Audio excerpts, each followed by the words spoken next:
Recording in progress. Alors, on va voir un petit cours sur Tisha B'Av. Cette circonstance est dans 2 jours. Alors, il y a une histoire très connue qu'on a tous entendue. Alors, on ne sait pas si c'est un mythe ou si c'est une vraie histoire. On dit qu'un jour, Napoléon, il passait devant une synagogue et il entendait tout le monde crier, se lamenter et pleurer. Alors, il est rentré dans la synagogue et il a demandé pourquoi, est-ce qu'il y avait quelqu'un qui était mort ou quelque chose. On a dit non, parce qu'on pleure parce que notre temple a été détruit. Puis, ah bon, mais j'ai pas été au courant qu'il y avait un temple qui a été détruit. C'était quand? Il dit, c'était il y a 1800 ans. Il a dit 1800 ans, il me continue de pleurer comme ça. Et oui, c'est le jeune, on a l'habitude. Tous les ans, le 9 av, on pleure la destruction de notre temple. Et là, il y a une fameuse phrase de Napoléon. Alors, il y a deux versions. Il y en a une qui dit que un peuple qui pleure autant son temple méritera de le voir reconstruire. Il y a une deuxième version. Et une deuxième version qui dit que Napoléon, il a dit que un peuple qui se lamente sur son passé, qui fait autant attention à son passé, c'est un peuple qui aura un futur. Et c'est sur ça qu'on va baser le cours de ce soir, c'est l'importance de passé, présent et futur. Pourquoi est-ce que le passé, c'est si important? On pourrait se dire, c'est fini, on s'en fiche. Futur, je ne vais pas me prendre la tête, vivons le moment présent. Ou bien, ne faisons que le moment présent pour le futur. Ou bien, réparons le passé. Alors, c'est trois notions comme ça qu'il faut essayer de mettre ensemble et de comprendre. Je vais les prendre rapidement une à une pour comprendre l'importance de chacune. Alors, le passé, c'est peut-être la période, c'est compliqué de dire ça en réalité, mais c'est peut-être la période la plus importante qui existe. Pourquoi? Parce que le passé, c'est ça qui peut, on ne va pas dire qui doit, ni qui va, mais qui pourrait déterminer tout ce qui va se passer dans le présent, qui est en réalité le futur du passé. Ok? Vous me dites ça, vraiment, ça va. Parce que le passé, c'est simple. Pour rassurer, par exemple, les tchouba ou des personnes qui ont des problèmes dans certaines variantes, etc., souvent, il y a des personnes, comme on avait vu en cours la semaine dernière sur la jalousie, le Inara, on nous raconte nos sages que ce qui aurait été idiot dans jalouser l'autrui, c'est que lorsqu'on est né, on a eu un bagage avec nous. Alors, il y en a qui, par exemple, dans leur bagage, ont eu une hache, et les autres, ils ont eu un tournevis et des vis. Alors, plus tard, il ne faut pas que celui qui a eu une hache, il se plaigne parce qu'il n'arrive pas à visser et à assembler les choses. Celui qui a de quoi visser, il ne faut pas qu'il se plaigne parce que l'autre, il arrive à couper les choses. Non, vous deux, vous avez deux bagages différents. Vous deux, vous avez deux choses différentes à faire dans la vie de but, des outils différents. Alors, chacun fait ce qui est dans votre but et c'est comme ça que vous allez être les meilleurs dans ce que vous devez faire. Comme on dit, il ne faut pas dire « Ah, moi, je vais être médecin parce que c'est le meilleur métier, etc. » Non, fais ce que tu dois faire, mais sois le meilleur dedans. J'ai un ami, je m'en souviendrai toujours, on était à l'école ensemble, et un jour, il y a une prof qui lui a dit « Toi, tu vas finir vendeur de tapis. » Elle a dit « Oui, mais directeur des vendeurs de tapis. » C'est-à-dire que même s'il est vendeur de tapis, ça sera le meilleur des vendeurs de tapis, et il s'éclatera dans ça, et il dirigera tout le monde. C'est ça. Je ne sais même pas s'il avait pensé à ça en réalité quand il a dit, mais c'est hyper profond. C'est que lorsqu'on fait quelque chose, il faut y aller à fond. Il ne faut pas se dire pourquoi est-ce que lui, il a ça, pourquoi est-ce que lui, il est riche, etc. Chacun, on a nos outils pour faire ce qu'on doit faire. Et en réalité, c'est dans le passé, parce que le passé, c'est aussi le présent du futur, c'est ce qui vient avant. C'est en réalité ce qu'on va faire maintenant. C'est ça qui va nous donner les outils et prédéterminer, entre guillemets, ce qu'on va faire plus tard. Si je me dirige vers la boulangerie, dans mon futur, qu'est-ce qui va se passer? Du pain. Ouais, plus d'avant, je vais me retrouver à la boulangerie. C'est ça. Mais si je me dirige vers la plage, alors mon futur fera que je serai à la plage. Donc, ce que j'ai fait dans le passé, c'est ça qui va prédéterminer, mais encore une fois, qui peut prédéterminer, c'est pas obligatoire parce qu'on peut toujours changer. Exactement, il n'y a rien de définitif. Parce que tu vas vers la plage, tu peux dériver et aller ensuite vers la boulangerie. Donc, l'importance du passé, c'est que tout ce qu'on fait maintenant, ça va donner des forces, ça va donner des marches à vote, ça va donner des qualités, des défauts qui vont évoluer et qui vont nous emmener vers un point. Si, durant tout mon enfance, j'entends sans arrêt des choses sur le droit, etc., alors ce sont ces petites choses accumulées qui vont me faire tendre vers la profession d'avocat ou de juge. Pareil pour la médecine, pareil pour n'importe quoi d'autre, pareil pour la religion. C'est ça l'importance du passé, c'est que c'est tout ce qu'on fait qui va devenir passé, qui va nous emmener vers un point. Une autre chose importante, c'est que c'est en regardant ce qui s'est passé dans le passé qu'on va pouvoir, donc, comme on l'a dit, déterminer ce qui va se passer dans le futur, ou au moins imaginer ce qui peut se passer dans le futur. Et c'est ça ce qui est important dans le fait d'apprendre l'histoire, notamment l'histoire du peuple juif. Parce qu'on voit en même temps, il n'y a pas que ça qu'il faut voir, mais on voit les erreurs qui se sont passées dans le peuple juif pour éviter de les recommencer. Et ça, c'est super important. Parce que justement, pourquoi est-ce qu'on pleure à Tisha B'Av? Parce qu'on a eu la destruction du temple. Sauf que dès qu'on parle de Tisha B'Av et de la destruction du temple, on parle de Calavera, la haine gratuite. Et donc, on voit que c'est indissociable. On le sait tout de suite, c'est la haine gratuite.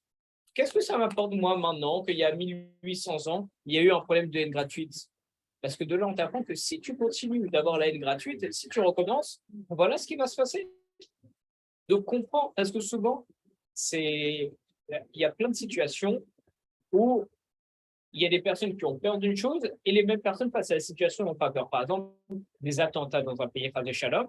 Alors, il y a toujours la moitié de la population qui va dire « il ne faut surtout pas sortir, on risque quelque chose ». L'autre moitié qui va dire « oh, on ne risque rien, on sort, il y a une chance sur 1000 que ça nous tombe dessus ». Exactement. Et en réalité, c'est quoi la différence? C'est que en regardant ce qui s'est passé et ce qui peut se passer, c'est comme ça que ça va déterminer notre point de vue. Parce qu'une chose, tant qu'elle n'est pas arrivée, ça reste théorique. Il y a des attentats, ok, je ne sais pas si je vais avoir quelque chose ou je vais rien avoir. Et pour essayer de comprendre si je vais avoir ou pas, observe le passé. Observe ce qui s'est déjà passé avec des attentats. Est-ce que les personnes risquent de Shalom? Là, c'est la même chose. On est face à une faute, on dit bon, ça va, cette faute, elle n'est pas si grave. Tout le monde fait du lachon hara, de Shalom, tout le monde est de la haine gratuite, personne n'est chauvé en éclair. Oui, mais regarde ça même. Et d'ailleurs, c'est aussi le travail de nos sages de décortiquer chaque chose pour savoir où est-ce que ça peut emmener et mettre des barrières préventives à chaque chose. D'ailleurs, c'est la première Mishnah de Pierre Kavod, c'est la seconde Mishnah. Il faut faire des haies autour de la Torah, des mesures préventives que font nos sages, parce qu'ils savent que si on fait petit à petit, on va arriver dans le futur à une faute des shalom. Par exemple, Shomer Negia, d'où ça vient, on n'a pas le droit d'avoir une relation avec une femme interdite. Alors, qu'est-ce qu'ils ont fait les sages? Ils ont dit, regarde, si on n'a pas le droit d'avoir de relation, c'est sûr que si quelqu'un commence à faire des accolades, quelqu'un du sexe opposé, il va en venir à une relation.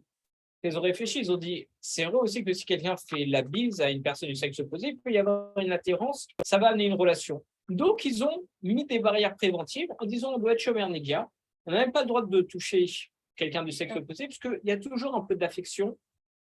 Et donc, un peu d'affection, c'est l'étincelle qui peut amener plus tard, Chas Shalom, à la faute. Et d'ailleurs, c'est pour ça que, selon certains, on a le droit de faire un examen médical, ce qui n'est pas recommandé, par quelqu'un du sexe opposé. Pourquoi?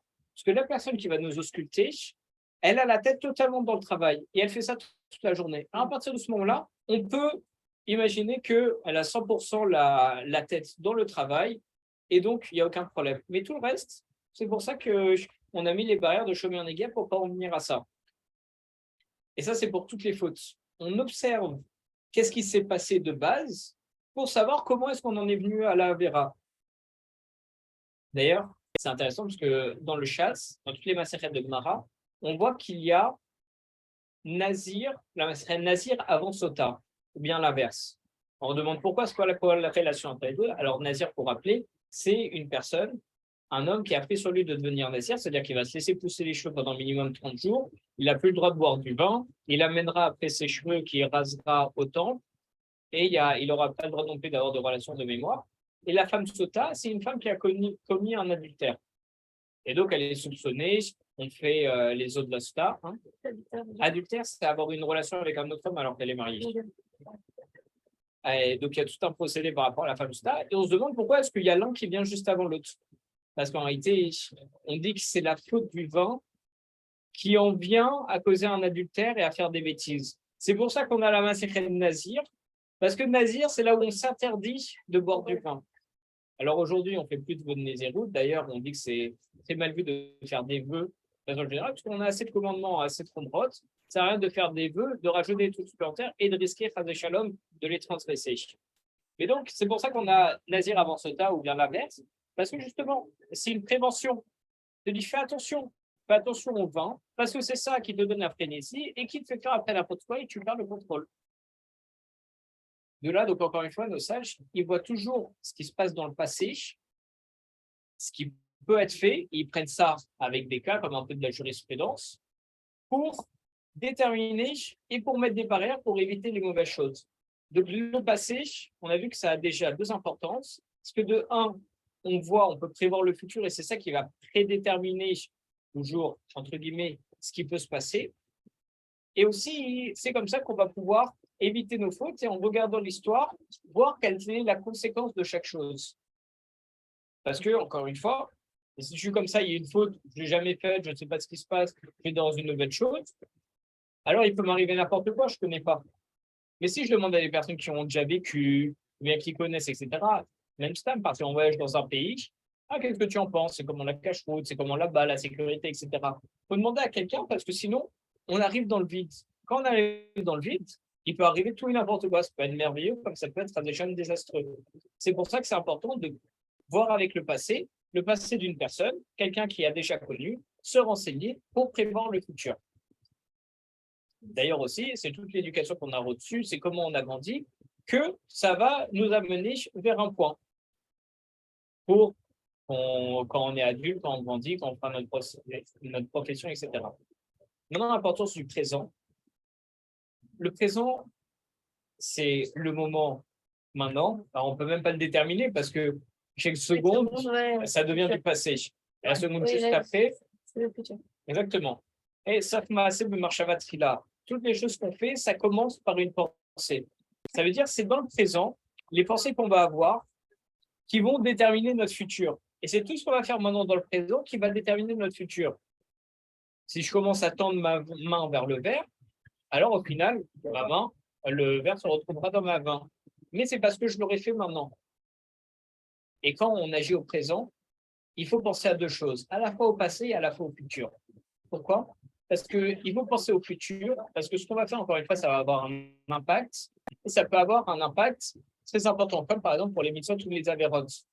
Là, sur le moment présent, j'ai très envie de manger quelque chose de pas cachère, mais il faut que je réfléchisse au futur en me disant, ça va me faire une avéra, je risque d'avoir une punition pour expier, ça risque de m'apporter de mauvaises choses, etc., etc.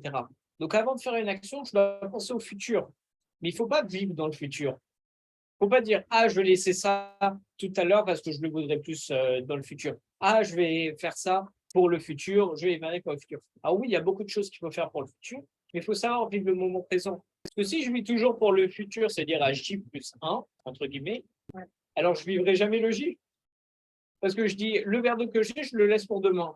Parce que le lendemain, je vais dire quoi? Ah, peut-être demain, je vais en avoir besoin. Du coup, je le repousse pour le lendemain. Je ne vais jamais le boire, le verre.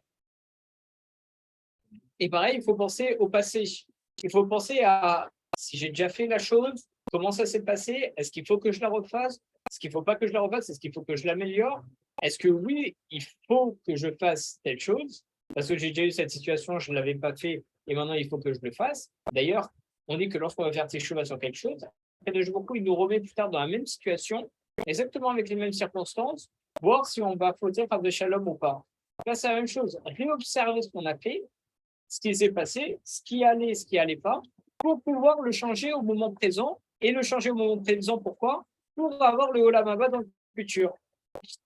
Donc, passé, présent, futur. Exactement. Et tout est relié. C'est pour ça qu'il faut vraiment réussir à jongler avec les trois notions. Il ne faut pas vivre dans le passé, il ne faut pas toujours ressasser, mais il faut parfois quand même penser au passé pour savoir ce qui s'est passé. Il faut prévoir le futur, mais pas vivre dans le futur. Et il faut vivre le présent, mais pas vivre dans le présent sans se soucier du passé ou du futur. Parce que si je vis le moment présent, c'est ça, il faut. Mais en réalité, ça semble compliqué, parce qu'on se dit qu'on joue avec les gens, mais c'est naturel. C'est naturel. En réalité, des fois, là, j'ai des cours pour le Shabbat, et j'ai fait ça, et je sais que, mais là, on pense au futur. Ouais. Donc, on est constamment ça, alors. On est constamment vers le futur, mais tu vois que tu fais les courses pour Shabbat, mais Shabbat, quand ça va arriver et que c'est présent, tu vas manger les courses que tu as faites dans le passé. Parce que tu ne vas pas te dire, peut-être pour Shabbat prochain, en fait, j'en aurais besoin, et donc tu ne manges pas Shabbat, tu prévois pour Shabbat prochain. Non, tu as prévu pour le futur et tu l'as utilisé dans le futur. Tu as eu le fruit de ça dans le futur. Et des fois, dans le présent, tu peux préparer une chose pour le futur, alors. Ouais, D'accord. bien sûr, naturellement. Mais pas faire toujours quelque chose pour le futur, pour le futur, pour le futur. C'est un peu du présent. Quand tu vas manger, Exactement. tu vas manger pour ce soir. Exactement, c'est un futur proche. Ça, il y a aussi beaucoup de futurs différents. Chaque chose doit aller vers un futur. Il y a des choses qui doivent aller pour le futur proche, d'autres choses pour le futur lointain, comme épargner pour la retraite, etc. Mais se dire, voilà, j'ai envie de faire un voyage aux îles Caïmans. Ouais. J'ai très envie et là, j'ai les moyens. Bah, je vais attendre qu'à un moment, j'en ai vraiment, vraiment envie pour le faire. Au final, on repousse, on repousse, on repousse, on repousse. On ne le fera jamais. Soit on va devenir Radesham trop vieux, soit on n'aura plus les moyens Radesham, soit il peut se passer mille et une choses. C'est ça, il faut vivre le moment présent, mais en pensant au futur. Et moi, personnellement, c'est ce que j'ai toujours dit. Enfin, moi, c'est ma chita. C'est pas déterminé par la Torah, c'est vraiment personnel. Mais moi, j'ai toujours dit, il faut profiter, il faut kiffer. Là, bon, il y a toujours bien entendu, des bornes, des limites à faire ça. Mais, exemple très bête et très premier degré, vous m'excuserez, mais j'ai devant moi une barre de chocolat dont j'ai envie. On tient pas, tu as envie, vas-y, mange-la, profite de ta vie. Ouais. C'est pas faux. Parce que, encore une fois, il y a des limites. Il y a un nombre qu'il faut manger, un nombre qu'il ne faut pas manger, etc. Mais j'ai toujours dit qu'il faut profiter du moment. Parce qu'en même temps, lorsqu'on profite du moment, on va c'est ça, on va kiffer. Et en étant joyeux, c'est la joie. On voit surtout ça chez les bracelets. C'est ça qui permet de faire toutes les mitzvot, d'embellir les mitzvot, de grandir encore plus. Alors, je ne suis pas là pour vous dire manger une barre de chocolat, c'est ça qui va vous faire faire les meilleurs mitzvot. Mais on comprend l'idée, c'est que si à chaque fois je me restreins, à chaque fois je me dis non, alors, il n'y a plus envie de rien. La vie n'a pas de goût. Et ça m'a, encore une fois, c'est pas que sur la nourriture. Ça rend triste. Et si ça rend triste, c'est là où Chaz Shalom. On peut devenir aigri aussi, parce que non. Aigri, parce que chaque fois on se retient. Et Chaz Shalom, ça amène des marches à votre raot, des mauvaises pensées, etc. Il faut savoir que chaque chose a son équivalent. Ce qui est extraordinaire, c'est que on dit qu'il n'y a pas un seul goût dans le monde qu'on ne retrouve pas dans le kasher. La preuve, entre guillemets, c'est que, par exemple, il y a des crevettes, des substituts de crevettes kasher qu'on fait grâce à du poisson. Donc, on voit que même grâce à des poissons qui existent dans le kasher, les charcuteries, on fait de tout. On fait de tout. Et donc, ce qui est extraordinaire, c'est qu'il existe de tout. Le fromage, on a absolument tout. Absolument tout, bon, kasher. Chaque goût se retrouve dans le kasher. Il ne faut pas se dire, ça n'existe pas. C'est pas bon et tout ça. Exactement. Il ne faut pas se dire, je ne pourrais jamais y goûter, etc. Non, ça existe dans le kasher. Ça existe quelque part. Il faut juste trouver la formule, etc. Juste un mini rideau que j'ai entendu récemment qui est extraordinaire. Vous savez pourquoi est-ce que le beurre, c'est quasiment toujours kasher? Parce que les animaux qui peuvent produire du lait qui donne du beurre, c'est que les animaux kasher. Et aucun animal pas kasher qui peut produire du lait pour donner du beurre. C'est extraordinaire. Même là, Kadosh Baruch Hu, il a pensé on à mange tout. pas la chèvre, si. La chèvre, non, parce que la chèvre. Pourtant, on mange bien son fromage, le fromage de chèvre. Oui, parce que il y a c'est à la fois assez compliqué. On est en train de le faire en ce moment, mais il y a, ça donne le lait, après on le pasteurise, etc. Exactement. Il y a La vache, la vache, elle donne du lait, cachère, etc. Elle est cachère elle-même. Il y a tout un. Et donc bon, comme on est juste dans ce mini parenthèse, il y a un troisième critère très intéressant que peu de personnes connaissent. On sait qu'un animal cachère, il doit avoir quoi? Sabot fondu et rumine. Mais en réalité, il y a un troisième critère, mais qui est toujours là s'il y a les deux premiers, c'est que. J'ai entendu, je ne me rappelle plus du tout. Au travail, on avait appris ça. C'est qu'il n'a pas de dents en haut, il n'a pas de dentition, il a des tendons pour pouvoir marcher, etc. C'est quelque chose de très particulier. Ouais. Et donc en réalité, il mange comme ça. Et ce qui fait qu'il il broie avec les dents d'en bas. Et là, ce sont des tendons qui vont faire des trucs. En même temps, il n'y a pas une. Quel animal qui est Alors, ceux qui ont aussi les sabots fendus et qui ruminent. Donc, ceux-là, ils ne mangent jamais de viande. Ils ne mangent pas les autres animaux, ils ne sont pas carnivores. Et donc, c'est pour ça qu'en même temps, il n'y a pas un si grand besoin de mâcher, de broyer, parce que c'est de l'herbe sans arrêt qu'ils mangent. Et pourquoi est-ce qu'on voit ce troisième critère qui est intéressant? Parce qu'on s'en fiche, dans les deux premiers, on les connaît tous. C'est pour les cas où on se trouve dans un abattoir Et il y a par exemple un animal qui a plus ses pieds parce qu'on lui a coupé, et on ne sait pas si on lui a fait la chirurgie, c'est un animal cachère ou pas. Alors on a à voir s'il a les estomacs et s'il a pas de dents là-haut. Alors à partir de ce moment-là, donc on peut savoir que c'est un animal cachère. Pareil, s'il y a un des 3 signes, etc. Donc, il y a tout un schmilblick. En ce moment, pour ceux qui veulent, sur le groupe du KIP, on envoie les halachot spécifiques par rapport à ça, par Rav Shlomo Vertel. Donc, qu'est-ce qu'on disait avant ces parenthèses? On disait que Akadosh Baruch Hu, il prévoit tout, passé, présent, futur. Ah oui, voilà, il faut profiter du moment présent. Parce que, donc, comme on a dit, il faut être bessimcha. Il faut être joyeux, il faut profiter. Et encore une fois, il faut faire très attention avec ces notions, parce que si on prend ça comme klal, comme un principe général, après on se permet tout et n'importe quoi. Ah, par exemple, j'ai l'habitude de faire ouvrir Techavaderer. On dit dans le schéma, tu étudieras en chemin. Alors maintenant, à chaque fois que je marche pour aller à la Sina, pour aller faire des courses, n'importe quoi, j'écoute une petite halakha, j'écoute un petit cours, mon dafayomi, mais je fais mes kétorets, comme ça, toujours je fais ouvrir Techavaderer. Donc, si je prenais en principe général qu'il faut profiter du moment présent, si à un moment j'ai une envie d'écouter de la musique dans la rue, alors quoi, est-ce que je vais arrêter de faire mon limout pour écouter de la musique? Non, c'est un deoraita, tu ouvres la terre derrière, tu étudies en chemin, même si mon kiff, là, j'ai envie d'écouter une musique, non, j'écouterai une musique à un autre moment, j'ai des moments spécifiques pour ça, et voilà, mais il faut savoir profiter, parce que c'est ça qui fait qu'on est bien dans notre corps et bien dans notre vie. D'ailleurs, encore une fois, excusez-moi de parler de ce genre de choses très premier degré, mais les formules de régime, par exemple, qui marchent le mieux, ce sont les régimes sans contrainte. On te dit, vous pouvez manger ce que vous voulez, juste à certaines heures, dans certaines quantités, etc., etc. Mais ne prive pas. D'ailleurs, on a envie d'une barre au chocolat, et ben il y en a spécial régime qui ont un goût de chocolat, mais qui sont plus ou moins bonnes pour notre corps, en tout cas moins caloriques. Donc, on voit que chaque chose, elle existe, comme on a vu dans le cours précédent, avec sa mida, avec sa mesure. Et c'est la mesure qui est importante. Que chaque chose est bonne, parce que chaque chose que Dieu a créée est bonne, forcément, dans son essence, mais il faut connaître sa mesure. Pour rappeler très rapidement ce qu'on a vu dans le cours précédent, c'est qu'il dit que même la colère, elle est bonne, mais à petite dose. Parce que si on n'est jamais en colère, parfois quand on veut faire une remontrance à quelqu'un, si on lui dit toujours avec un sourire, il ne comprendra jamais. Donc, parfois, il faut savoir se mettre légèrement en colère, comme ça, la personne comprend. Pareil, la générosité, ça doit être dans une mida. Il ne faut pas être trop généreux, trop donné, aller trop loin. Sinon, ça part n'importe où. Et on perd tout. Chaque chose a sa mida, donc chaque chose a sa mesure, et dans le monde, comme tout est bien, parce que c'est Akadosh Baruch Hu qui l'a fait, tout est bon, alors à partir de ce moment-là, on peut toujours le trouver, mais dans sa bonne mesure. C'est pour ça qu'il faut toujours profiter du moment présent, kiffer, savoir aimer sa vie,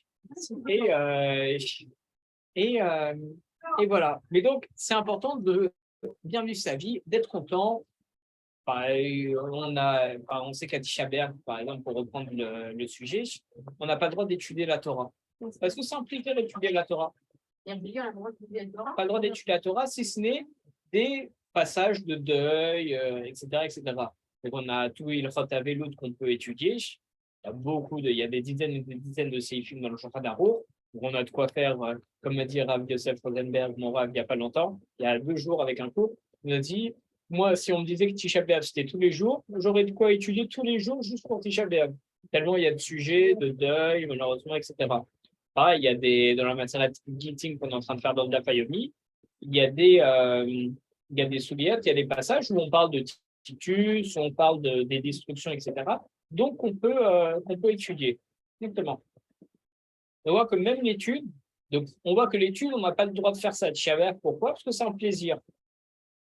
De là, on voit que l'étude, c'est un plaisir. Donc, il faut savoir profiter de l'étude et faire dans la mesure où on l'apprécie. Et pouvoir kiffer l'étude. Et c'est ça en même temps, on allie plaisir, et boulot, mais et mitzvah. Donc là, c'est extraordinaire. Parce que je profite du moment présent. Ce moment présent va devenir le passé, qui va me donner des connaissances et une mémoire, qui pourront m'aider dans le futur, en plus du fait que j'ai fait une mitzvah qui ira dans mon Olam Haba. Donc, lorsque je fais une mitzvah ou que j'étudie, je profite sur le moment présent parce que c'est un plaisir. J'ai de la mémoire qui viendra dans le passé et qui m'aidera plus tard dans le futur, quand j'aurai une question ou quoi que ce soit. Et donc, ça va être pour le futur. Et en plus de ça, encore une fois, ça fait le Olam Haba. Alors, juste mini précision. On dit aussi dans la quatrième Mishnah du premier chapitre de Pirkei Avot, si je ne dis pas de bêtises, qu'il faut être comme un esclave qui n'attend rien de son maître lorsqu'il le sert en retour. Pourquoi? Ce que ça veut dire, c'est qu'en réalité, quand on fait les mitzvot, qu'on sert à Kadosh Baruch Hu, il ne faut pas attendre d'avoir un sahar, un salaire, ni quoi que ce soit. Mais il y a énormément de commentaires, parce que souvent, on met de la tzedaka ou bien on fait un télim pour guérir un malade, quelque chose comme ça. Donc, il y a encore une fois, il y a des midot, il y a des mesures, il y a des choses oui, il y a des choses non, et pas dire, allez là, je vais étudier pour qu'Akadosh Baruch Hu, il m'envoie 1 000 euros demain. Non, bien pour qu'il me fasse réussir mon examen. Non, ça t'aidera, mais ne demande pas. Ne t'attends pas à avoir de salaire, mais c'est sûr qu'Akadosh Baruch Hu t'en enverra un quand même. Et donc, c'est là l'importance de switcher avec tout. Et maintenant, par rapport au futur, le futur, on est en train de créer notre Olam Haba. On crée le monde futur de toutes pièces. C'est comme Sylvain qui crée un chantier et qui le fait au fur et à mesure pour qu'à la fin, ça devienne une maison. Là, nous aussi, avec les mitzvot, chaque chose qu'on fait, au fur et à mesure, on met des briques qui vont construire la maison où on va pouvoir habiter plus tard. Et pour reprendre Tisha B'Av, on dit que, je ne sais même plus c'est quel mitzvah, c'est en deux, c'est un classique. Hein? C'est beau, le petit truc, tu penses que voilà. Ouais, C'est ça. Donc, il faut penser à ça. À chaque fois qu'on fait un effort, c'est une pierre en plus qu'on ramène. Donc, on a envie de faire de plus en plus pour avoir la plus grande villa possible, entre guillemets. Et je ne sais plus ce qu'on dit, sur quelle maison on dit ça, mais on dit qu'à chaque fois, ça amène une pierre pour construire le troisième Beth Amikdash. Et avec ça, mais rattaché, il sera reconstruit. Une fois qu'on aura fait assez de mitzvot comme ça et tout le peuple Israël, il pourra descendre parce qu'il sera reconstruit. Amen. Donc, c'est pour ça qu'il faut bosser pour justement le ramener. Et d'ailleurs, c'est intéressant parce qu'il y a marqué dans le Yerushalmi, vous pensez qu'il y a deux Talmuds, deux Marot. Il y a le Babi et le Yerushalmi, qui a été fait en Babylonie et l'autre à Jérusalem, à peu près à la même période. Et donc, dans le Talmud Yerushalmi, dans la Masechet Brachot, au second chapitre, à la Halakha Dalet, il y a marqué que le Mashiach naîtra à Tisha B'Av. Alors, qu'est-ce que ça veut dire, etc. Moi, je n'ai pas de niveau, c'est kabbalistique. Mais ce qu'on pourrait penser, une des interprétations, ce pourrait être qu'il va naître à Tisha B'Av. Donc, soit il naît à Tisha B'Av et donc il vient tout de suite. Non. Alors, c'est ça, le Inyan. Il est né, mais qui va être dévoilé à la fin. C'est ça la question. C'est qu'on dit qu'il va naître à Tisha B'Av. Donc, soit quand il est né, c'est le moment où il vient au monde, donc c'est le moment où il y a le Mashiach. Soit il va naître à Tisha B'Av. Il faudra attendre qu'il grandisse et qu'il soit prêt pour pouvoir revenir. Encore une fois, je ne sais pas, je n'ai pas étudié plus que ça le sujet. Mais en tout cas, on a un très beau machin très connu du Chida qui nous dit à quoi ça ressemble le Beth Amikdash, le troisième qui va arriver avec 40 Amen. C'est comme un père qui a son fils et qui lui achète un très beau costume. Donc le fils est un jeune enfant et donc il est tout content, il le met, il kiffe, mais il va en même temps jouer au foot avec parce qu'il ne veut pas le lâcher, etc. Et il le salit, il le déchire et tout. Donc bon, il dit c'est pas grave. Quelques temps après, il lui en rachète un deuxième. Il lui rachète un deuxième. Il a grandi un petit peu, mais ça reste qu'il continue à s'amuser. C'est un petit enfant. Et encore une fois, il le salit et il le déchiquette. Alors, il lui en achète un troisième, mais il ne lui donne pas. Il lui met dans une armoire vitrée. Et de temps en temps, il lui montre à quoi il ressemble exactement, il lui montre à quoi il ressemble le costume. Il lui dit, regarde, ça plus tard, quand tu seras assez grand et assez mature, tu pourras l'avoir. Parce que je t'en ai donné deux, tu les as déchiquetés, mais quand tu seras mature, tu pourras l'avoir. C'est pareil avec les temples. Il nous a donné le premier temple à Kadesh Baruch Hu, malheureusement, on a fait des fautes qui n'allaient pas. Donc, on l'a déchiré. Il nous a donné un second, on a fait une faute. Alors maintenant, il nous le montre. D'ailleurs, on dit, il me semble que c'est la nuit de Tisha B'Av, il me semble. On dit que, je ne sais pas si c'est tout le monde ou c'est juste certaines personnes, mais on rêve et on rêve prophétiquement. On a de la prophétie ce soir-là. Donc, il me semble bien que ça serait demain soir, mercredi soir, que le jeûne c'est jeudi cette année. Et donc, il y a des prophéties. Alors, il me semble que ça s'applique à tout le monde, encore une fois, je ne suis pas sûr, mais que, bon, la plupart du temps, on ne s'en rend pas compte ou bien on oublie à notre réveil. Mais on a une prophétie du temple. Donc, on voit qu'à Kadosh Baruch Hu, oui, il nous montre bien le temple, nous montre bien à quoi ça ressemble. et je m'en souviens maintenant, si je dis pas de bêtises, c'est quoi la mitzvah qui amène des briques dans le temple? C'est en étudiant les halakhot par rapport au Beth Amikdash, par rapport au sacrifice. Parce qu'on dit c'est comme si on était au temple et qu'on le reconstruisait. Donc en étudiant, c'est pour ça que Chabad, là c'est ce qu'on fait depuis le 17 Tammuz au Beth Chabad, on a l'habitude d'étudier les halakhot Beth Amikdash. Comment est-ce qu'on construit le Beth Amikdash, comment il est fait, de quoi il est constitué, Ouais. pour justement, parce qu'on dit que lorsqu'on étudie le sujet, c'est comme si on était. On dit qu'Akadosh Baruch Hu, il étudie en même temps que nous ce qu'on est en train de faire. C'est écrit dans la Gemara. Un jour, on a demandé à Eliyahu Hanavi, c'est une histoire comme ça de la Gemara, que fait Akadosh Baruch Hu en ce moment? On dit Akadosh Baruch Hu, il étudie la Gemara. Comment ça se fait qu'il étudie la Gemara? Parce que c'est une histoire qui date de l'époque de Moshe Rabbeinu. Il n'y avait même pas encore la Gemara. Moshe, c'était en moins 1000 et quelques, si je ne dis pas de bêtises. Et la Gemara, c'est arrivé dans la Mishnah dans l'an 200, la Gemara dans l'an 600 à peu près. Donc, vous dit, comment ça, pourquoi il étudie la Gemara? Il dit oui, il étudie ce qu'on est en train d'étudier et il prévoit en avance. Et en fait, c'est pour dire qu'il a donné la Torah orale en même temps que la Torah écrite. La Gemara, c'est la Torah orale. Il a tout donné à Moshe Rabbeinu pour transmettre. Mais en tout cas, Kadosh Baruch Hu, il étudie avec nous en même temps ce qu'on est en train d'étudier. On dit que lorsqu'on donne un enseignement d'une personne en son nom, alors dans sa tombe, ses lèvres, elles bougent et elle récite avec nous l'enseignement. D'ailleurs, on dit que lorsqu'on fait les Teilim, David Améler, il récite les Teilim en même temps que nous. C'est pour ça que c'est une force extraordinaire, les Teilim, et qu'on ne s'en rend pas compte. David Améler lui-même, il est en train de chanter les Teilim. Et il est même marqué dans le traité de Megillah que les Teilim, il y a une discussion si c'est écrit Beroach HaKodesh ou pas, s'il a eu l'inspiration divine quand il a écrit, dont les Teilim qui constituent Shirachirim. On dit comment est-ce que David Améler il a choisi ses meilleurs Teilim? On dit c'est Beroach HaKodesh, etc. Donc, il y a même de l'inspiration divine dans les Teilim. C'est quoi la force en réalité des Teilim? Parce que David Améler, à chaque fois qu'il était Betsara, qu'il avait une épreuve, qu'il n'était pas bien, il écrivait un chant vers Akadosh Baruch Hu. Donc en réalité, il remerciait Akadosh Baruch Hu, il était content, il le louait dès qu'il avait quelque chose qui n'allait pas. Et ça, c'est une force Pour extraordinaire. chaque télim, il y a un truc genre des malades des yeux et tout, que ce télim-là. Exactement. Parce que ça correspond à une histoire qu'a eu David. Okay. Donc la force extraordinaire des Télim, c'est que c'est dans l'épreuve que David Améler il a remercié Akadosh Baruch Hu et qu'il était avec lui. Et c'est pour ça que toutes les mitzvot qu'on fait nous aujourd'hui, ça a normalement beaucoup plus de mérite que quand on les fera quand il y aura le Beth Amikdash. Pourquoi? Parce que quand il y aura le Beth Amikdash, on sera avec Akadosh Baruch Hu, limite, ça deviendra normal d'étudier toute la journée, de faire Torah mitzvot et tout. Mais là, on est dans l'épreuve. On est en même temps dans le monde profane, on n'est pas que entre juifs, etc., etc. Donc, il y a le Yetzer Hara, etc. Et donc, chaque chose qu'on fait, ça a plus de valeur. Parce que ça a du mérite, parce que de toujours bosser sur notre penchant. Même si quelque chose est naturel pour nous, il y a toujours les Yetzer Hara parce qu'il y a plein de possibilités de faire autre chose. Par exemple, quelqu'un qui a l'habitude tous les jeudis soirs d'aller étudier, alors c'est naturel pour lui. Il dit la vérité, je ne sais même pas si j'ai un grand mérite parce que c'est devenu normal pour moi, je ne fais pas un effort.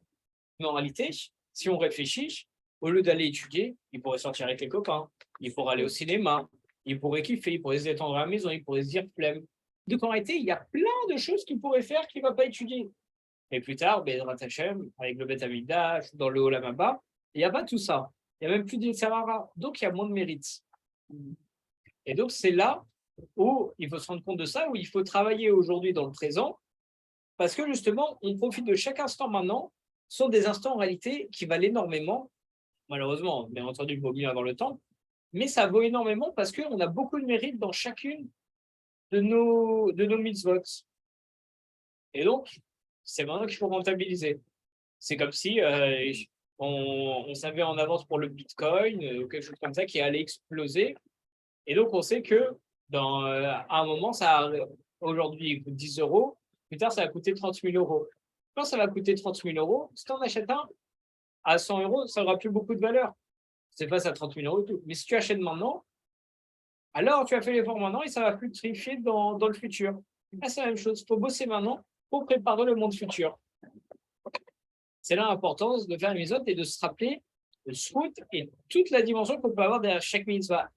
Et plus la mitzvah est difficile, les poum sera à gras, selon l'effort, la récompense, plus la mitzvah est difficile, plus on pourra avoir une grande récompense. Exactement.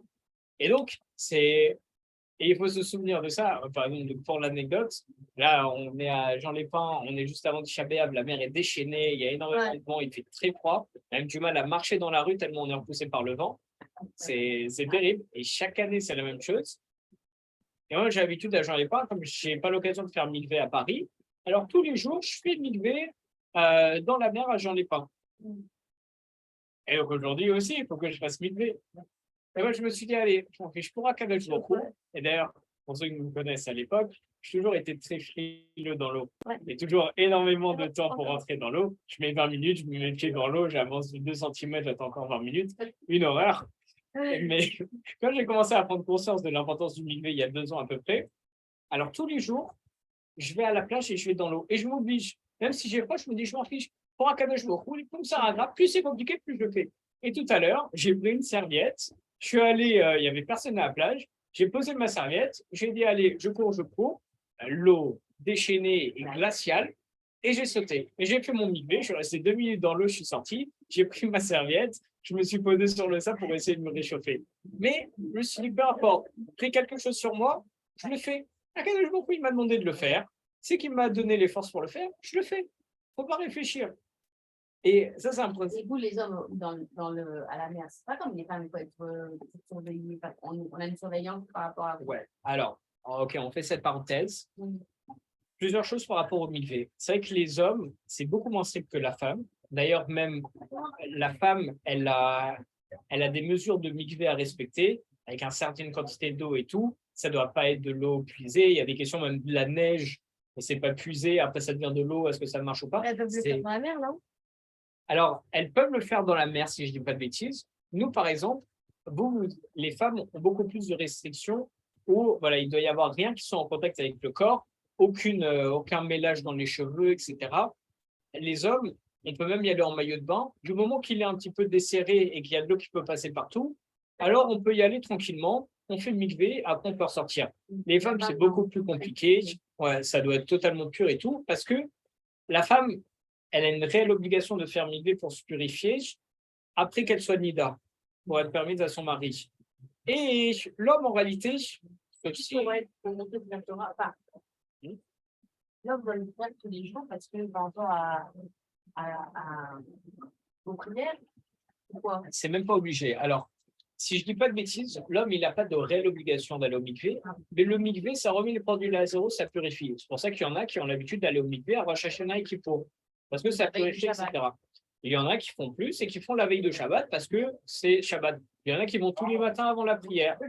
Il y en a qui, lorsqu'ils ont eu une zéra, les vatala ou pas les vatala, alors, comme ils ont perdu de la vitalité, ils vont dans l'eau, ils font mikvé, comme ça, ils se purifient, mais ça ne répare pas totalement et ça ne redonne pas Et là, totalement. quand il va dans l'eau, il n'y a pas comme nous, on va faire une fois, Ouais. on fait la bracha. Ah, c'est ça, on n'a pas de bracha. Les hommes n'ont pas de bracha. Donc, on voit que déjà, c'est un degré moins.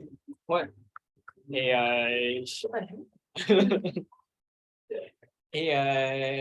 d'ailleurs, Attends, hein, non, j'ai compris. d'ailleurs, c'est intéressant parce que j'ai appris ça l'année dernière, quasiment il y a un an pile, qu'une femme non mariée n'a pas le droit d'aller au mikvé. Ah oui. Alors, bah oui. Non, mais attention. Hmm.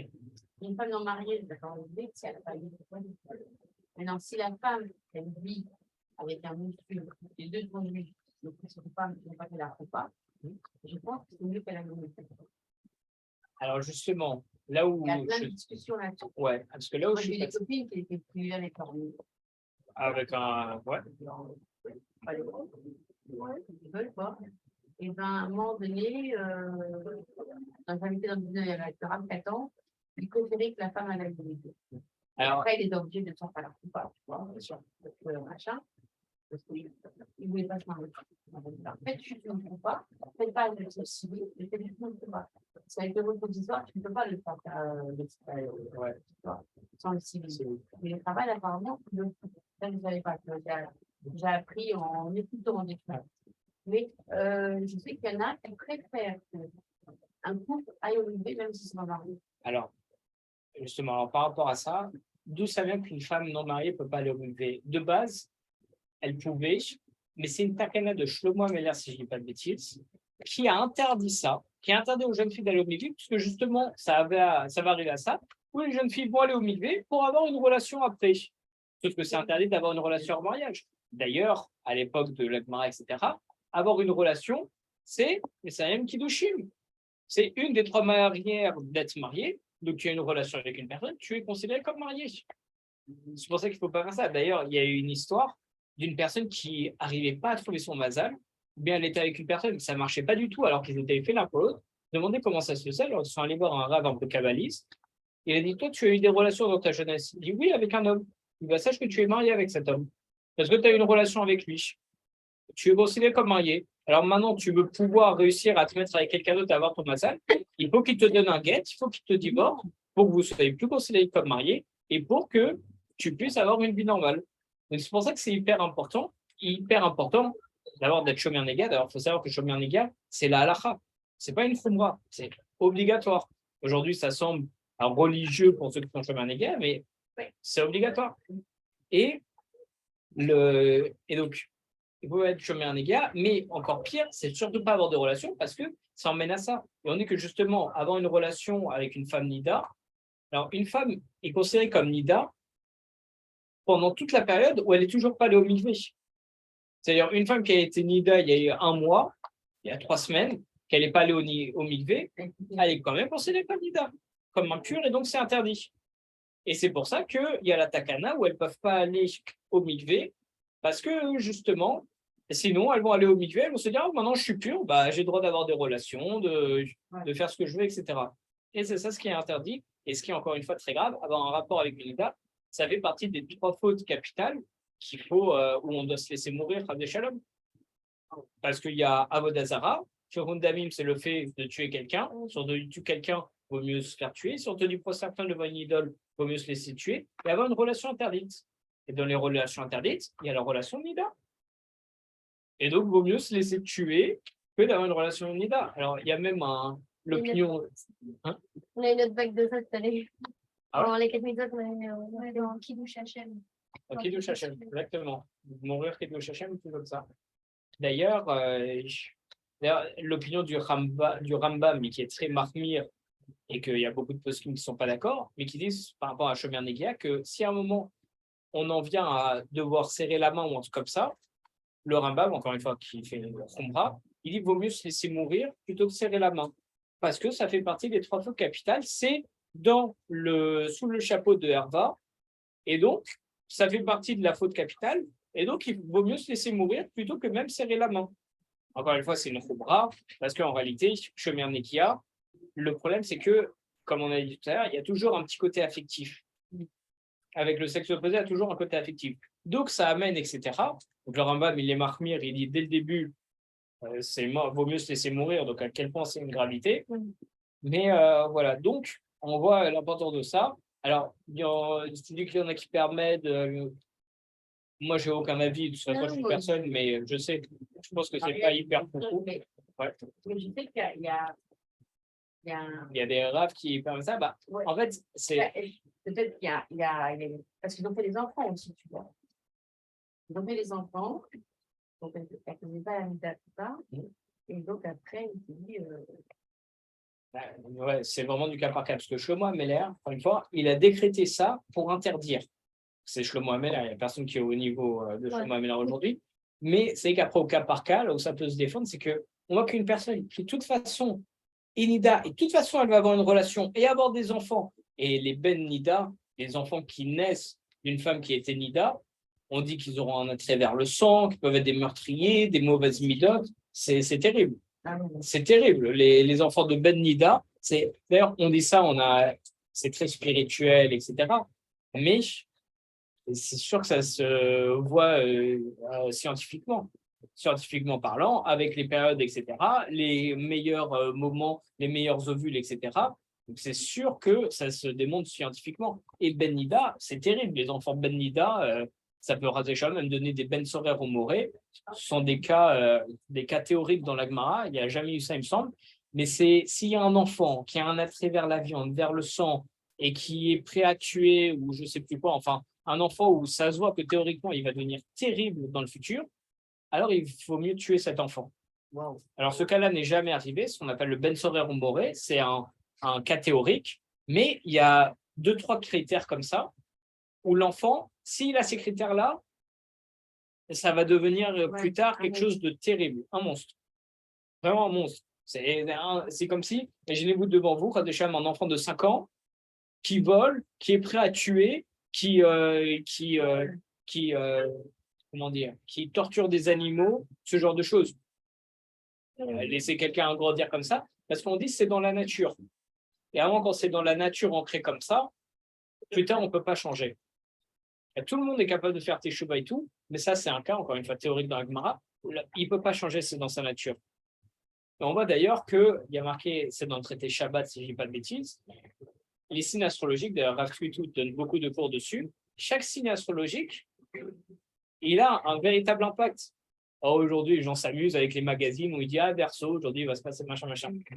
En vrai, dans la Torah, il y a de véritables impacts. Il y a des vraies choses et ça existe vraiment. Astrologie, il y a encore une fois beaucoup de cours de Rav Tuitou sur chaque signe. J'avais cru, on n'a pas le droit de dire ça. Alors, c'est pas fou parce que c'est comme si tu prédéterminais ton mazal, que ça te donnait ton avenir en avance, et donc tu dis, bah, de toute façon, il va se passer ça, du coup, je ne vais rien faire. Ou bien tu as l'impression que c'est une fatalité, alors que El Mazal Israël, chaque personne peut se changer, il n'y a pas de destinée, etc. Ouais. C'est pas fou, mais on peut quand même étudier. Il y a encore une fois, il y a des normes, des limites, etc. Et vas-y. Pas de problème. Et on voit dans le traité Shabbat qu'il y a même, selon le jour de la semaine où on est né, il y a des midotes et des caractéristiques différentes. Chaque enfant Et tous, c'est différent. Tous, il y a des. Et ben, pour savoir exactement, pour savoir exactement ce qui se passe pour chaque jour et tout, on peut étudier dans le traité Shabbat, si je ne dis pas de bêtises. Ou bien tu as Le Sandak. Ouais. Et aussi le Sandak, il donne énormément de force et de choses au bébé. Et par exemple, il y a marqué que celui qui est né Shabbat, alors à cause de lui, on a transgressé Shabbat, donc lui, plus tard, Chas v'Shalom, risque de transgresser Shabbat. Quoi? Ah ouais? Le bébé qui est né pendant Shabbat,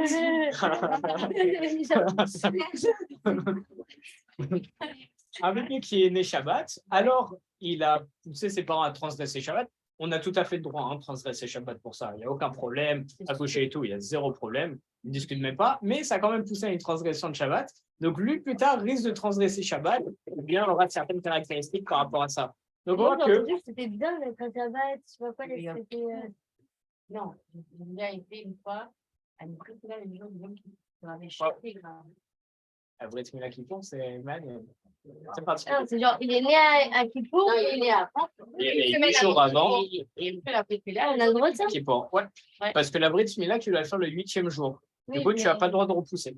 Ouais. C'est le 8e jour et c'est tout. Sauf si tu es malade, Radécharam, jaunisse, ou un truc comme ça, et que tu repousses à plus tard. Et du coup, elle est nulle, la Brite. Hein. C'est vrai qu'il n'y a pas de vidéo et il n'y a pas de petit four. Mais C'est Dans la maison, dans les escaliers, dans la rue, parce que c'était une grande mitzvah, dans une vie. Ouais. rentrer dans l'alliance le jour où on est pardonné de toutes nos fautes et rentrer dans la pureté comme ça, c'est vrai que magnifique c'est quand même. Magnifique. Et donc, en tout cas, voilà, il y a ces histoires de Mazal, etc. Et donc, un enfant Chazéchom né d'une Nida, etc. D'ailleurs, une fois aussi, j'ai posé une question à Rav Yosef. Je dis une personne qui est née hors mariage. Ouais. Est-ce qu'il y a des problèmes? Est-ce que c'est considéré comme mamzer et tout? Sinon, c'est pas mamzer. Mais, Mamzer, c'est quand la femme, elle est mariée, non? alors, Elle n'est pas mamzer, divorcée, pardon. mamzer, ça vient d'une relation interdite. Ça veut dire que soit c'est un adultère, soit, soit il me semble, pas pendant En Nida. fait, la femme, elle veut absolument avoir le guet parce que sinon, elle ne peut pas avoir d'autres enfants avec un autre. Ah oui, elle ne peut même pas se remarier ni quoi que ce soit. Oui, c'est terrible, bien sûr, bien sûr. Mais donc, mais je lui ai demandé ce que c'était, il me dit, c'est pas mamzer. Par contre, une personne qui est née hors mariage, c'est pas le genre de personne qu'on recommande en Shidour. Parce qu'une personne née hors mariage, il y a quelque chose qui ne va pas. C'est de sa faute. Je sais que c'est sûr que ce n'est pas de sa faute, mais comme on parlait du passé, présent, futur, il y a des prédispositions où il est né dans des dispositions où il ne devait pas naître, et donc il y a quelque chose qui ne va pas avec cet enfant. Donc il y a quelque chose avec son mazal qui est un petit peu dérangé. comme un enfant qui est Chazéchaom, né pendant la guerre. Alors, c'est un enfant qui est un peu bouleversé, qui est transporté de partout, qui voit des choses qu'il ne devrait jamais voir, qui n'a pas forcément l'amour de ses parents. Donc, c'est un enfant qui, c'est pas de sa faute, il n'a rien fait, il ne comprend même pas ce qui se passe. Mais dans sa personnalité, dans son état d'être, etc., il y a des choses qui sont bouleversées, il y a des choses qui ne sont pas normales. Donc, Rav Yosef m'a dit, une personne qui est née en mariage, pas le genre de personne qu'on recommande forcément pour un shido, parce qu'il a un mazal un peu particulier, un peu bizarre, un peu... Quand les parents ils sont divorcés, pourquoi on évite de... un enfant, on voudrait faire un chidou, mais on s'aperçoit que Les parents sont divorcés. ouais. Je n'ai pas entendu ça, mais c'est d'un point de vue vraiment terre à terre. Un enfant avec des parents divorcés, c'est une situation familiale parfois un peu compliquée, un peu déstabilisante, ça dépend des divorces, etc. Donc, c'est un enfant qui. Il n'y a rien au niveau de la Torah. Au niveau Torah, il n'y a rien du tout. Les parents sont divorcés du moment qu'il est né pendant le mariage, etc., mère juive, etc. C'est mal à ça. Sauf si je ne connais pas quelque chose. Et donc, pour revenir un petit peu à notre sujet, passé, présent, futur. Donc, on voit, et avec ces exemples, on a fait une dissertation, mais ça revenait à notre sujet, c'est que même la manière dont on est né, notre mazal, etc., ça donne avec notre passé des prédispositions pour le futur et de ce qu'on va pouvoir faire dans le présent, comme les outils qu'on a eus à notre naissance, comme on en a parlé tout à l'heure. De là, on voit que justement, on a des prédispositions, on a des caractéristiques, on est né juif, on a Kadosh Baruch Hu qui est avec nous, et on doit bosser pour être de mieux en mieux, pour améliorer notre présent, pour être de mieux en mieux dans le futur. Et on sait, parce que c'est important quand même d'en parler, on l'a mentionné tout à l'heure, que le temple il a été détruit à cause de la haine gratuite. Donc chaque effort qu'on fait pour éviter la haine gratuite, ça rapproche le temple. Il y a marqué dans la Gemara, malheureusement, que chaque génération qui n'a pas eu le mérite de voir le temple se reconstruire durant sa vie, alors c'est considéré comme s'il avait détruit le temple. Parce que le temple, s'il n'y a plus la haine gratuite, il est censé revenir. Mais s'il n'y a pas, donc s'il n'y a plus la haine gratuite, il est censé revenir. Donc s'il n'est pas revenu, c'est que il y a encore de la haine gratuite. Et pourquoi il a été détruit? À cause de la haine gratuite. Du coup, ça veut dire qu'on perpétue malheureusement la faute de la haine gratuite. Du coup, ça veut dire qu'on perpétue la faute malheureusement. Et c'est cette faute qui a détruit le temple. Et c'est pour ça que la Gemara, elle nous dit que chaque génération qui n'a pas vu le temple se reconstruire, c'est comme si elle avait détruite. Parce qu'on continue de faire la faute. C'est dur. Alors, mon père, il avait toute sa vie, il a voulu que comme ça soit reconstruit. Il n'a pas pu le voir, donc. Alors, on parle de la génération, pas de la personne forcément en particulier. D'accord. Elle est tzadiki, une personne extraordinaire, où c'est que de l'amour, extraordinaire, c'est tout. Mais la génération n'a pas mérité. Malheureusement, sauf si je dis des bêtises, il ne me semble pas que par le mérite d'une seule personne qui a l'amour gratuit comme ça, le temps peut revenir.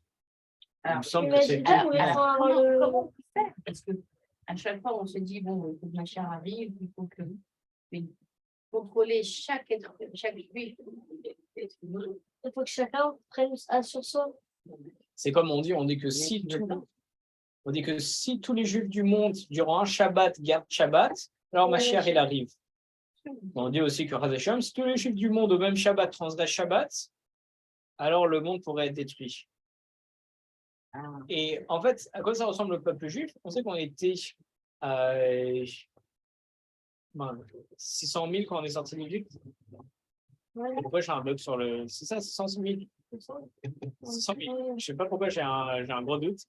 600 000 juifs. Et on dit que dans la Torah, il y a 600 000 juifs. Il y a 600 000 lettres, etc. Dans le Sefer Torah, il y a 600 000 lettres. Alors on pose la question, on compte qu'en réalité, il n'y en a que 438, quelque chose comme ça. Mais on dit que non, en réalité, c'est une façon de compter où, par exemple, il me semble que c'est cette façon-là, mais je ne suis pas sûr. Aleph, dès qu'il y a un Aleph, en réalité, c'est 3 lettres. Aleph, Lamed, Pei. Donc, c'est comme ça qu'on multiplie les lettres. C'est une façon particulière comme ça de compter qu'on voit dans le Zohar. Et donc, ça fait exactement 600 000. Donc, qu'est-ce qu'on voit de là? On sait que dans les ilchot du Sefer Torah, s'il y a une seule lettre qui est un peu effacée, qui montre quoi que ce soit, tout le Sefer Torah est pas soul. Ouais. C'est exactement la même chose avec le peuple juif. et on fait cette Shava avec justement les 600 000 lettres et 600 000 juifs. S'il y a un seul juif qui est pas sous, un seul juif qui est bancal, qui est éloigné, qui est effacé, qui ne sait pas qu'il est juif, qui fait des avérantes, etc., alors tout le peuple juif, c'est plus un peuple unique. C'est 599 599 juifs plus un juif errant, entre guillemets. Donc, c'est un peu plus unitaire. C'est que chaque juif, chacun pour soi, entre guillemets. On ne représente plus le peuple. Comment est-ce qu'on peut mieux s'imaginer ça? C'est comme un collier de perles, avec plutôt une chaîne comme ça, avec que des boucles. S'il y a une seule boucle qui se casse, tout le collier il se casse et tout tombe. C'est la même chose. S'il n'y a pas tous les juifs qui sont ensemble, qui s'aiment et qui sont bien collés les uns aux autres, malheureusement, il faut qu'on bosse. On est proche. Moi, je le sens proche, on y arrivera. Je ne veux pas partir en ce moment parce que le machia. J'attends. Nous, on aimerait. Ma grand-mère, elle attendait le machia, là, pour voir les machia à venir.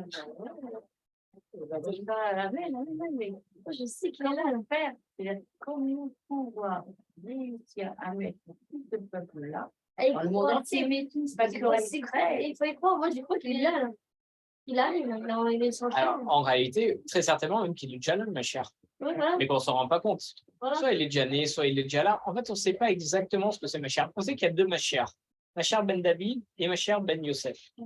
Ma chère Ben David, ça sera un descendant de David qui vient. Et en réalité, on sait que le Mashiach, ce sera comme une mère qui accouche. Quand une mère accouche, il y a les contractions et les douleurs de l'enfantement, on appelle ça, qui sont de plus en plus rapprochées dans le temps et qui font de plus en plus mal. Et ça, en réalité, le Mashiach, il est censé arriver comme ça, où on a des problèmes et qui font de plus en plus mal et qui se rapprochent de plus en plus. On a un problème, un an après, on en a un autre, puis 6 mois après, on en a un autre encore pire, puis 3 mois après, donc on voit que ça se rapproche. Et une fois qu'il y aura vraiment un gros problème, c'est la guerre de Tohuvabohu. Alors là, c'est là où c'est le plus dur, c'est là où la femme elle accouche, c'est là où le Mashiach il arrive. Et donc, c'est pour ça qu'on parle de la... Et après, tout va bien, c'est là où on parle de la guerre finale, Tohuvabohu, etc., etc. D'ailleurs, on voit à la fin de la Masachet Sota, la Masachet Sota, ou bien c'est d'une autre Masachet, que, justement,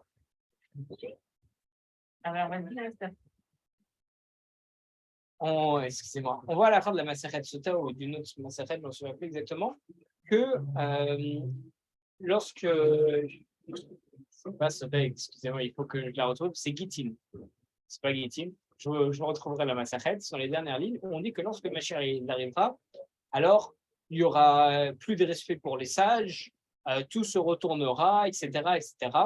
Et il y aura les pilleurs des pilleurs des pilleurs qui vont piller la terre, etc.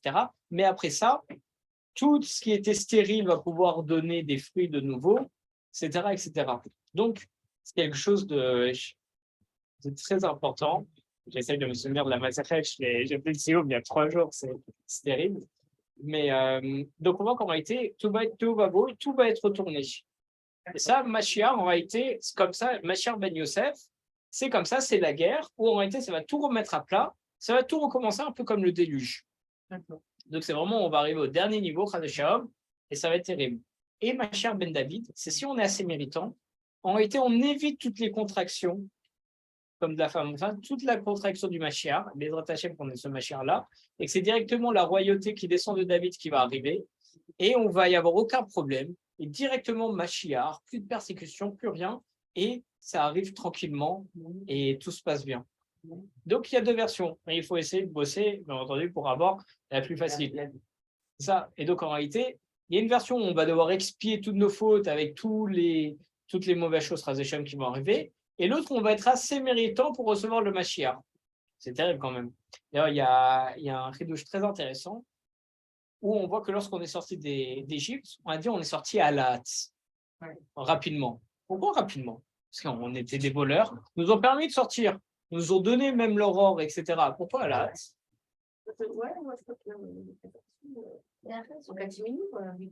C'est ça, c'est ça. C'est ça. Alors, on pose la question, pourquoi est-ce qu'on sort comme des voleurs? Parce que Pharaon, il nous a dit, sortez, je ne veux plus vous voir. Certes, on avait l'or des Égyptiens, mais ils nous ont permis de les prendre. Et d'ailleurs, c'était même notre ordre de base. Donc, il On n'y a avait pas de peur, non? Ah ouais. Qu'ils nous disent de sortir, mais en fait, faut qu'ils qui nous récupèrent. Alors, il y a des chitotes qui disent ça. Les chitotes qui disent ça, parce qu'en réalité, on avait peur qu'ils se retournent, qu'ils veulent nous trucs et tout. Mais il y a un chidouche extraordinaire. Ils se regroupent dans un endroit et qu'après, ils sont. Alors, ça, je ne sais pas, parce que justement, les Égyptiens, bah, c'était la période où il y avait les 10 plaies. Ouais. Donc, si les Égyptiens ils essayent de les attaquer, tout de suite, ils sont tués par Akadosh Baruch Hu. Donc, Et j'avais peur aussi, craigner, oui. c'est ça, ils craignaient Akadosh Baruch Hu. Il n'y a que Pharaon qui vraiment était dur par Akadosh Baruch Hu et qui a dit je vous laisse pas partir. Ouais, mais imaginez les Égyptiens, ils se sont pris 10 plaies. La dernière, même leur premier-né, ils sont morts. Ils n'ont pas envie de se confronter à un peuple qui a un tel Dieu. Ouais. Donc, il y a un ridouche sur pourquoi est-ce qu'il y a marqué Alat rapidement. Parce qu'on dit qu'en réalité, Moshe Rabbeinu, il a attendu le dernier moment pour nous sortir d'Égypte pour qu'on arrive, si je ne dis pas de bêtises, au 49e degré d'impureté. 50e degré, c'est le dernier degré, c'est le point de non-retour. C'est fini, on ne pourra jamais se relever. Donc, Moshe Rabbeinu, il a attendu qu'on soit au 49e degré. Et là, il nous a dit de sortir à la hâte rapidement pour ne pas atteindre le 50e. Et en réalité, il fallait atteindre le 49e degré pour pouvoir remonter le plus haut possible. C'est comme un trampoline. Plus on s'enfonce bas, plus on va pouvoir remonter haut. Donc en réalité, ça va pas. On finit juste un mini-show. Venez une seconde. Excusez-moi. Recording in progress.